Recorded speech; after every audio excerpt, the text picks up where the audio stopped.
Hello दोस्तों, welcome back to my YouTube channel. मेरा नाम है दीपक कपूर और हम आज की वीडियो में बात करेंगे ऑटोमेटेड बिड स्ट्रेटजी के बारे में। लास्ट वीडियो में हमने बिडिंग स्ट्रेटजी को लेकर डिस्कशन किया था। इस वीडियो में हम स्पेसिफिकली डिटेल डिस्कशन करेंगे ऑटोमेटेड बिड स्ट्रेटजी के बारे में।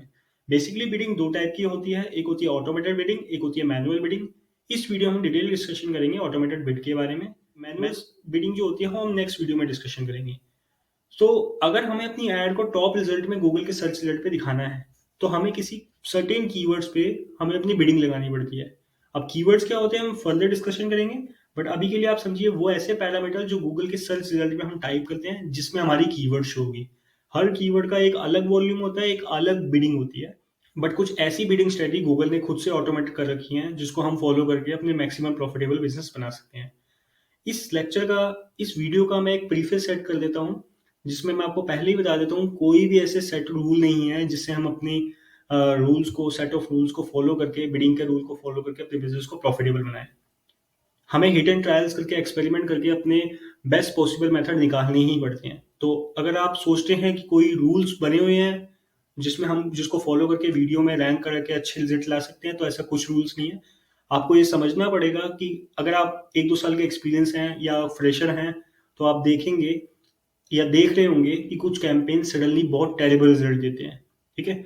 और सडनली वो over the period of time अच्छे रिजल्ट भी देना स्टार्ट कर देते हैं। तो ये क्या होता है? बेसिकली गूगल लर्न करता है हमारे सिस्टम को, हमारे डेटाबेस को, हमारी ऑडियंस को कि गूगल कैसे रिएक्ट कर रही है, बेसिकली ऑडियंस कैसे रिएक्ट कर रही है।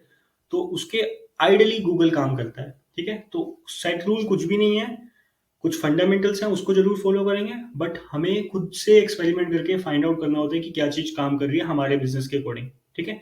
अगर हम क्लाइंट्स भी हैंडल करते हैं तो हमारे ये बहुत इंपॉर्टेंट काम होता है कि क्लाइंट को अंडरस्टैंड कराना कि कुछ चीजें काम कर रही हैं, कुछ चीजें नहीं काम कर रही, और ये हमारी रिस्पॉन्सिबिलिटी होती है कि उसके बिजनेस के अकॉर्डिंग जो प्रॉफिटेबल अकाउंट हो उसको हम उसको बताएं और बिडिंग स्ट्रेटजी को फॉलो करें जो बेस्ट पॉसिबल बनता है, ठीक है? सो ऑटोमेटेड बिड स्ट्रेटजी में हमारी पहली स्ट्रेटजी आती है target CPA. Target CPA stand करता है कॉस्ट पर एक्विजिशन में। बेसिकली इसमें हमारी कन्वर्जन को मैक्सिमाइज करते हैं एक सर्टेन कॉस्ट पे। फॉर एग्जांपल अगर मैं इसको एक एग्जांपल के थ्रू समझाऊं, तो मान लीजिए कोई हमारी डिजिटल मार्केटिंग एजेंसी है, ठीक है? और हमारा जो कन्वर्जन रेट है, कॉल टू एक्शन बटन है, वो होता है कॉल्स। एक वेबसाइट पड़ी हुई है हमारी, उस वेबसाइट में हमने कॉल का एक बटन लगाया हुआ है। तो कोई भी यूजर अगर उस वेबसाइट पे जाके उस कॉल बटन को क्लिक करता है तो उसको हम एक कन्वर्जन मान लेते हैं, ठीक है? अभी के लिए एक एग्जांपल ले रहे हैं, तो उसको हम एक कन्वर्जन मान लेते हैं। और हमें पुराने डेटाबेस से जो हमारी वेबसाइट चल रही है, चाहे ऑर्गेनिक है, चाहे एड्स है, या कुछ भी, एक जो हमने एक सेट ऑफ डेटा रखा हुआ है, उसकी डेटाबेस से हमें ये पता है कि हमारा कॉल से कन्वर्जन रेट है वो 15% है। फॉर एग्जाम्पल, अगर मुझे 100 कॉल्स रिसीव होती है तो उसमें से 15 कॉल मेरी कन्वर्ट हो जाती है। इसको बोलते हैं कॉल कन्वर्जन रेट, ठीक है? तो 100 अगर कॉल आती है तो उसमें से 15 कॉल कन्वर्ट हो जाती है, जिन 15 कॉल के साथ मैं बिजनेस ले आता हूँ, ठीक है? इसे बोलते हैं कॉल कन्वर्जन रेट, या कोई भी कन्वर्जन रेट आप इसको बोल सकते हैं। कोई भी जो आपका नंबर है उसको कन्वर्जन रेट बोल सकते हैं, ठीक है? तो अगर मैं एक फॉर्मूला लगाऊं, मेरी जो एवरेज जॉब वैल्यू है, मतलब जो मैं सर्विस बेचता हूँ, वो है $1000, ठीक है? उस $1000 को अगर मैं 15 से मल्टीप्लाई करता हूँ तो मेरी आ गई $150। तो $150 मतलब मेरे को एक क्लाइंट ढूंढने के लिए $150 रुपीज खर्च करने पड़ते हैं। तो मेरा एवरेज सीपीए कितना हो गया? $150। तो मेरा यही गोल्स होगा इस पूरी एड्स में, इस बिडिंग स्ट्रेटजी में, कि किसी भी कीमत पे मेरा जो $150 से ज्यादा कॉल्स की कीमत नहीं जानी चाहिए जिसको मैं एक्वायर करूंगा, ठीक है? तो इसी को हम मैक्सिमाइज करते हैं, इसी को आगे और बढ़ाते हैं। बेसिकली अगर हमारे पास कोई फॉर्मूला है, पुराना डेटा पड़ा हुआ है, तो उस डेटा को यूज करके हम इसमें ला सकते हैं और अपने बिजनेस को प्रॉफिटेबल बना सकते हैं। गूगल को पहले ही बता देते हैं कि गूगल, ये एक लिमिट है $150, इससे ज्यादा नहीं जाना, मुझे इसी से बीच बीच में कन्वर्जन चाहिए। तो इस स्ट्रेटजी हम सीपीसी की बिल्कुल भी परवाह नहीं करते। हमें कितने का एक क्लिक आ रहा है, कितने इंप्रेशन आ रहे हैं, उससे कोई मतलब नहीं पड़ता। बस फर्क इससे पड़ता है कि कॉस्ट पर कन्वर्जन जो है वो $150 से ऊपर नहीं जाना चाहिए। तो बेसिकली गूगल के एल्गोरिथम जो होते हैं वो अपने आप को धीरे धीरे करके अपडेट करते रहते हैं। तो जितना ज्यादा डेटा हम फीड कर पाएंगे गूगल को, गूगल उतना स्मार्ट बन के, उतना इंटेलिजेंटली हमारे कैंपेन को डील कर पाएगा। कुछ स्ट्रेटजी जो होती हैं जो हमेशा काम करती हैं, और कुछ स्ट्रेटजी होती है जो over the period of time develop होती हैं। तो ये एक over the period of time होती है जो हमें यूज करनी चाहिए। अगर हमारे पास कुछ डेटा है, कुछ कन्वर्जन की वैल्यू है, कॉल कन्वर्जन है, कन्वर्जन का डेटा है, एवरेज जॉब वैल्यू है, ये सब डेटा निकाल के अगर आप कैलकुलेशन कर सकते हो तो स्ट्रैटेजी को जरूर यूज करिए। बहुत अच्छी स्ट्रैटेजी है, ये गो टू मार्केट स्ट्रैटेजी है। मैं इसको हमेशा रिकमेंड करता हूँ कि अगर जितनी भी गूगल की स्ट्रैटेजी है उन सारी स्ट्रैटेजी में ये एक वन ऑफ द ऐसी स्ट्रैटेजी है जिसको मैं रिकमेंड करता हूँ और मैं खुद भी यूज करता हूँ। ठीक है, तो कॉस्ट पर एक्विजिशन बेसिकली आपको पहले ही अगर पता है कि मेरी एक्विजिशन कितनी है, हमारे पास पुराना डेटा है, तो हम गूगल में मैक्सिमाइज कन्वर्जन के लिए अप्लाई कर सकते हैं और इस स्ट्रैटेजी को अगर हमारे लिए काम करती है तो हम यूज कर सकते हैं। फिर से मैं अगेन बोलूंगा, कोई भी सेट रूल नहीं है आपकी बिजनेस को प्रॉफिटेबल बनाने के। आपको खुद से एक्सपेरिमेंट करके कुछ चीजें जो वर्क कर रही है उनको स्केल अप करना होगा, कुछ चीजें वर्क नहीं कर रही उनको रिड्यूस करना होगा। ठीक है, तो ये एक ऐसी स्ट्रेटजी है जिसको हम ऑटोमेटेड बिजनेस स्ट्रेटजी में यूज कर सकते हैं अपने बिजनेस को प्रॉफिटेबल बनाने के लिए। अगली हमारी ऑटोमेटेड बिजनेस स्ट्रेटजी में आती है target ROS. Target ROS stand for return on ad spend. Basically हम कितना पैसा खर्च कर रहे हैं और हमें कितना रेवेन्यू जनरेट हुआ उस पर्टिकुलर एड से या कैंपेन से। तो इसको कैलकुलेट करने का एक फॉर्मूला होता है, basically revenue divide by cost of ad. जितना आपने प्रॉफिट कमाया उसको डिवाइड कर दीजिए जितना आपकी कॉस्ट ऑफ एड आई है। ठीक है, मान लीजिए एक मैं एड चला रहा हूँ, उसकी कॉस्ट आई होगी और उस एड से जो लीड आई है उसका कुछ रेवेन्यू आया होगा। तो अगर हम ये फॉर्मूला यूज करेंगे तो हमारा आरओएस आ जाएगा। ये इंटरव्यू में बहुत पूछा जाता है कि आरओएस कैसे कैलकुलेट करते हैं। ठीक है, तो फिर मैं आपको एक एग्जांपल से समझाता हूँ। मान लीजिए हमारा रेवेन्यू है $500 का। ठीक है, और हमारी कॉस्ट ऑफ एड आती है मान लीजिए $100 की, तो हमारा आरओएस 5 आ गया। आप इसे 500% भी कह सकते हैं कि हमारा 500% का आरओएस आ रहा है अगर ये रेवेन्यू और ये स्ट्रक्चर फॉलो हो रहा है तो।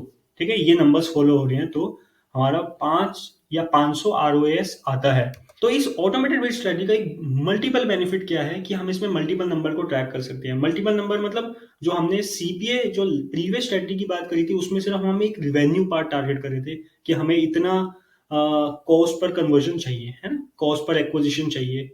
लेकिन यहाँ पे हम मल्टीपल नंबर्स ट्रैक कर सकते हैं, मल्टीपल एक्शन आइटम है हमारे पास। मान लीजिए फोन नंबर है, उसको भी हम ट्रैक कर सकते हैं। सबमिशन फॉर्म है, उसको भी सिलेक्ट कर सकते हैं, उसको भी टारगेट कर सकते हैं। कोई हमारा कोई कोर्स पड़ा हुआ है परचेज करने के लिए, कोई वेबिनार है, उसको भी ट्रैक कर सकते हैं। तो मल्टीपल कन्वर्जन यहाँ पे ट्रैक कर सकते हैं क्योंकि यहाँ पे हमने कॉस्ट वाली चीज को उठा के एक ट्रैकिंग सिस्टम लगा दिया। तो रेवेन्यू तो कहीं से भी आ सकता है ना। मान लीजिए हमारा फोन से कुछ रेवेन्यू आ रहा है, कुछ रेवेन्यू सबमिशन फॉर्म से आ रहा है, कुछ रेवेन्यू हमारे कोर्स से आ रहा है, कुछ वहां पे ई कॉमर्स का प्रोडक्ट लगा हुआ है उससे कोई रेवेन्यू आ रहा है। तो हर रेवेन्यू को हमने ऐड ऑन करके यहाँ पे प्लस करके एक फाइनल रेवेन्यू लिखा है जिससे हमने कॉस्ट पर ऐड निकाली है। हर किसी की कॉस्ट पर ऐड हम अलग अलग भी निकाल सकते हैं, सबकी मिला के एक भी निकाल सकते हैं। ये टोटली हम पे डिपेंड करता है कि हम क्या चीज मेजर करने हैं। For most of the time ये एक बेहतरीन स्ट्रेटजी फॉलो होती है जिसको हम बेस्ट कैटेगरी में भी फॉलो करते हैं, बट एक इसका लिमिटेशन भी है। ठीक है, तो सबसे पहले अगर मैं आपको इसकी स्ट्रेटजी की बात करूं, अगर मैं इसकी स्ट्रेटजी की बात करूं तो आप इसके साथ ना थोड़ा सा प्ले अराउंड करिए। फॉर एग्जांपल अगर आपको पता है आपको आरओएस 500 आ रहा है या 5 आ रहा है, तो आप गूगल में थोड़ी सी इसकी वैल्यू या तो बढ़ा के डालिए या फिर घटा के डालिए। जनरली लोग बढ़ा के डालते हैं और धीरे धीरे धीरे धीरे करके कम करके करते हैं ताकि उनको ज्यादा हिट्स मिले, ज्यादा रेवेन्यू बेसिकली वहां से जनरेट हो सके। ठीक है, तो ये एक बहुत अच्छी स्ट्रेटजी है। अगर आपको नंबर सारे पता है तो उसमें आप एक टारगेट हिट एंड ट्रायल करके प्ले अराउंड कर सकते हैं कि आपके बिजनेस के अकॉर्डिंग ये ज्यादा यूजफुल आ रहा है नहीं आ रहा। तो ये बहुत एक अच्छी स्ट्रेटजी होती है, बट इसका एक ड्रॉबैक है। अगर आप मिनिमम आपको 15 कन्वर्जन चाहिए लास्ट 30 डेज में ये ऑटोमेटेड स्ट्रेटजी यूज करने के लिए। अब मैंने अगेन बताया गूगल के एल्गोरिथम बहुत स्मार्ट होते हैं, वो आपके पुराने प्रीवियस डेटा से लर्न करते हैं। बेसिकली उसका एआई सिस्टम जो मशीन लर्निंग है वो प्रीवियस डेटा को पहले लर्न करता है, समझता है, अंडरस्टैंड करता है और फिर सिमिलर ऑडियंस में से ढूंढ के लाके आपको ऐसे यूजर प्रोवाइड कराता है जो लास्ट 30 डेज में आके सिमिलर ऑडियंस, सिमिलर इंटरेस्ट वाले, सिमिलर बिहेवियर वाले आके कन्वर्ट होके गए हैं। इसीलिए स्ट्रेटजी जो है वो बिगनर्स के लिए नहीं फॉलो होती और जो स्पेशलाइज पर्सन होते हैं वही इसको यूज करते हैं क्योंकि उनके पास कुछ डेटा होता है, डेटा के साथ वो प्ले अराउंड करते हैं। ठीक है, अगर आप भी डेटा के साथ प्ले अराउंड कर सकते हैं और आपके पास इतना डेटा है तो ही आप इसको फॉलो कीजिए, लेकिन ये भी बेस्ट स्ट्रेटजी में आता है तो आप इसको जरूर फॉलो कर सकते हैं। अगली स्ट्रेटजी की अगर बात करें तो मैक्सिमाइज क्लिक है। मैक्सिमाइज क्लिक स्टैंड फॉर आप जितने ज्यादा क्लिक वेबसाइट पे ले सकते हैं वो ले सकते हैं। हमने ये प्रीवियस वीडियो में भी बात की थी। तो जितने ज्यादा पॉसिबल हो सकते हैं आप अपनी वेबसाइट पे क्लिक लेके जा सकते हैं। क्लिक से क्या आएगा, बेसिकली ट्रैफिक आएगा। ठीक है, ट्रैफिक आने से क्या होगा, वेबसाइट की क्रेडिबिलिटी बढ़ेगी और आप जान सकते हैं कि कोई चीज कैसे काम कर रही है और कैसे नहीं काम कर रही है। क्योंकि ऑडियंस जब आपकी वेबसाइट पे आएगा ना तो आप उसको ट्रैक कर पाएंगे, एनालिसिस कर पाएंगे कोई वेबसाइट पे आके कितनी टाइम तक रुक रहा है, कौन सी ऐसी चीज को वो है जो कंटेंट को ज्यादा फॉलो कर रहा है। मान लीजिए कोई ई बुक है या कोई आपने वीडियो डाली है, तो किस बेसिकली आप यूजर को ट्रैक कर पाओगे, उसका बिहेवियर ट्रैक कर पाओगे, उसका डेमोग्राफिक डिटेल ट्रैक कर पाओगे, आप उसका जेंडर चेक कर पाओगे, उसका एज लिमिट वगैरह, कैप लिमिट वगैरह चेक कर पाओगे। तो इसमें ज्यादा कुछ रह नहीं जाता, इसमें मैक्सिमम कंट्रोल हम गूगल को दे देते हैं कि गूगल भाई तुझे जो ठीक लगता है वो कर, जितना तुझे ट्रैफिक भेजना है भेज, क्योंकि हमने बिडिंग वीडिंग सब उसके ऊपर छोड़ दिया। मैक्सिमाइज क्लिक आ रहा है, ट्रैफिक आ रहा है, उसका कोई यूज नहीं है कि वो कन्वर्ट भी होगा या नहीं होगा, ठीक है। बट ऑटोमेटेड बिड स्ट्रेटजी में ये भी एक स्ट्रेटजी है जिसको हम फॉलो करते हैं, और बहुत सारे मार्केटर्स को फॉलो करते हैं। पर्सनली मैं इस स्ट्रेटजी को बिल्कुल भी रिकमेंड नहीं करता। क्यों नहीं करता?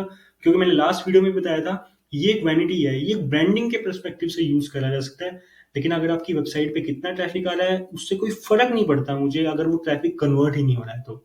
देखिए, मैक्सिमम ऑब्जेक्टिव को आपको बहुत ध्यान से सिलेक्ट करना है। इसमें अगर मैक्सिमाइज क्लिक है तो गूगल का पूरा फोकस आपके क्लिक्स में चला जाएगा कि मैक्सिमम क्लिक कैसे कैसे आए, उसको कन्वर्जन से कोई मतलब नहीं है, ठीक है।